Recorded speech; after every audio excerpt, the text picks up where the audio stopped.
अखिलेश यादव की तकरीर अच्छी लगती है, ओवैसी की तकरीर अच्छी नहीं लगती। तेजस्वी यादव साहब की तकरीर अच्छी लगती है, ओवैसी साहब की तकरीर अच्छी नहीं लगती। अख्तरुल इमान साहब की तकरीर अच्छी नहीं लगती। तो यही तो कर रहा है लाइया काबिलियत। तो ओवैसी साहब यही तो कह रहे हैं कि तुम अपनी काबिलियत, डेमोक्रेसी में वोट से बड़ी कोई काबिलियत ही नहीं, सिर्फ मनोज झा बोलेंगे। क्यों भैया, क्या है मनोज झा में ऐसी क्वालिटी कि जब बोलेंगे राज्यसभा में तो मनोज झा बोलेंगे, आम आदमी पार्टी की तरफ से जब बोलेंगे तो संजय सिंह बोलेंगे, कांग्रेस की तरफ से जब बोलेंगे तो दिग्विजय सिंह बोलेंगे। ओवैसी साहब के 4 विधायक टूट गए, ये क्या टिकेंगे ओवैसी साहब? लोग कह रहे हैं, हमने कहा अरे मूर्ख हो, सबके सलाहकार देख लीजिए, वोटवा हम दे रहे हैं, झा के पास वोट कहां है भाई?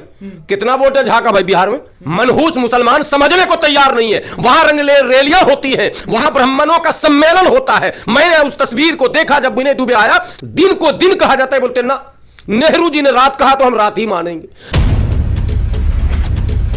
और खूब मुसलमान वो निशाना बना रही है जमीयतुल उलमा को, निशाना बना रही है जमात इस्लामी को, मुस्लिम लीडरों को, और उनका नकारापन और निकम्मापन, और ये वो बड़ा अच्छा स्टोरी उसने सेट किया।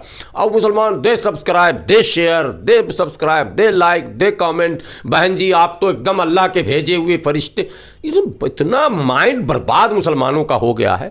उसी चीज को अगर कोई मुसलमान रखता है तो ये कहेंगे कि ये तो अपने मौलाना के खिलाफ बोल रहा, ये तो अपने बड़ों के खिलाफ बोल रहा, ये तो दलाली करता है। ये तो अजीब मसाला हो चुका है। कई बार मुझे लगता है कि मैं बोलना, करना, घूमना, लड़ना, झगड़ना छोड़ दूं, मैं अपने कामकाज में रहूं, यार बच्चे को अच्छा पढ़ा लूं। डरने लगे आप भी? नहीं, डर की बात नहीं। उलझन है मुसलमानों की सोच को देखकर कि आखिर इसके जहन को किसने कैसा बना दिया कि एकदम क्लियर बात जो कही जाती है, दिन को दिन कहा जाता है, बोलते ना नेहरू जी ने रात कहा तो हम रात ही मानेंगे। विनय दुबे जी बंबई वाले, जिनके पापा जी ऑटो चलाते थे, और जो मैं ये बातें क्यों कहता हूं, गुस्से में समझना है, कमेंट आप करना, गाली बकना, मगर पहले समझ लेना।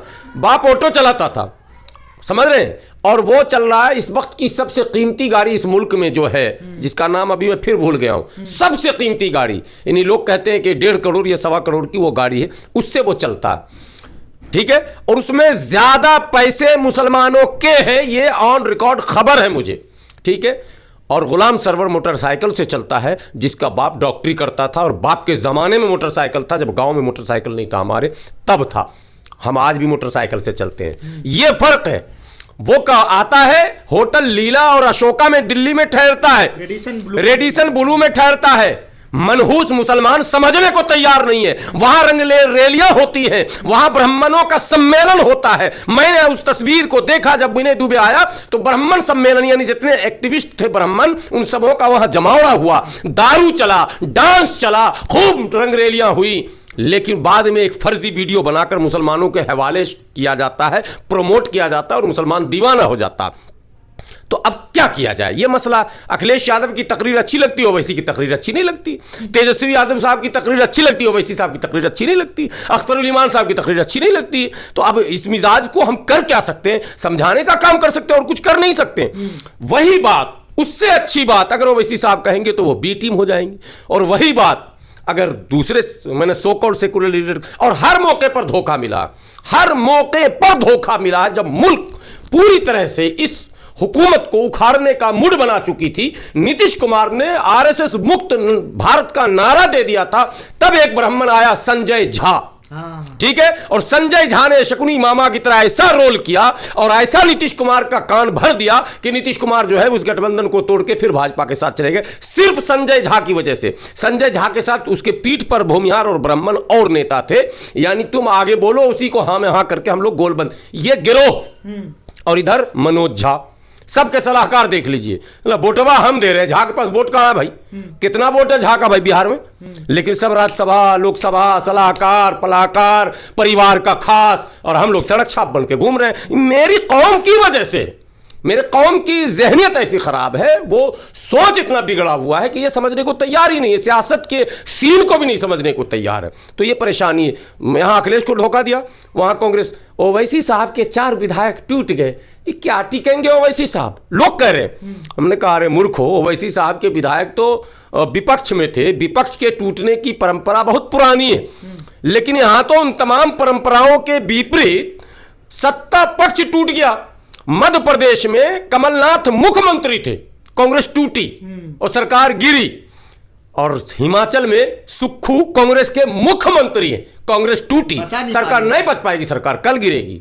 मैं भी बता रहा हूं, वोटिंग के बाद अब खबरें आने लगेंगी।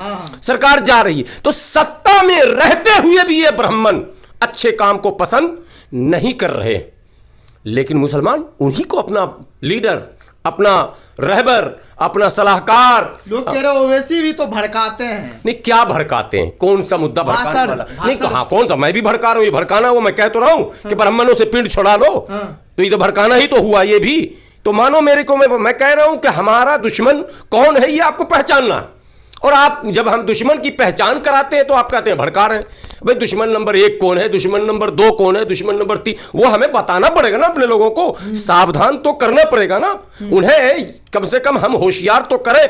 बहैसियत मुसलमान के मेरी ये जिम्मेदारी तो है ना साहब, सामाजिक जिम्मेदारी, मजहबी जिम्मेदारी, तो हम उसको उस जिम्मेदारी को निभा रहे हैं, और आप हमें कह रहे हैं भड़का रहा। अख्तरुल ईमान कहाँ भड़का रहे हैं, ओवैसी साहब कहाँ पर भड़का रहे हैं? अगर वो मुस्लिम इश्यूज पर स्ट्रेट फॉरवर्ड अपनी बात रखते हैं और नहले पे दहला इशू गर्म होता है तभी रखते हैं, दबते नहीं हैं, दब्बू नहीं है, तो आप कहते हैं कि भड़का रहे हैं।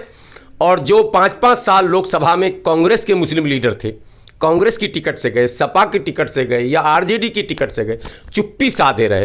राज्यसभा में 6 साल रहे, वो कटिहार के मेडिकल कॉलेज के मालिक का क्या नाम है, आरजेडी के राज्यसभा सांसद रहे, और कटिहार में उनका मेडिकल कॉलेज चलता, मैं नाम आजकल बहुत भूलता हूं।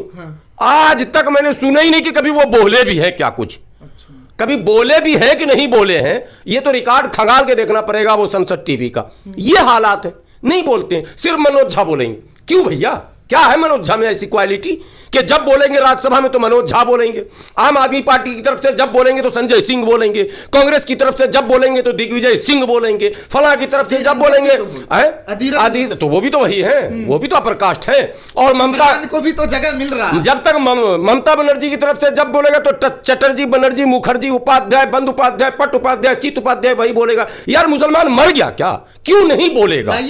तो यही तो कर रहा है, लाइए काबिलियत। तो वैसी साहब यही तो कह रहे हैं कि तुम अपनी काबिलियत, डेमोक्रेसी में वोट से बड़ी कोई काबिलियत ही नहीं। चैनल को लाइक, शेयर एंड सब्सक्राइब करें और बेल आइकन दबाना ना भूलें।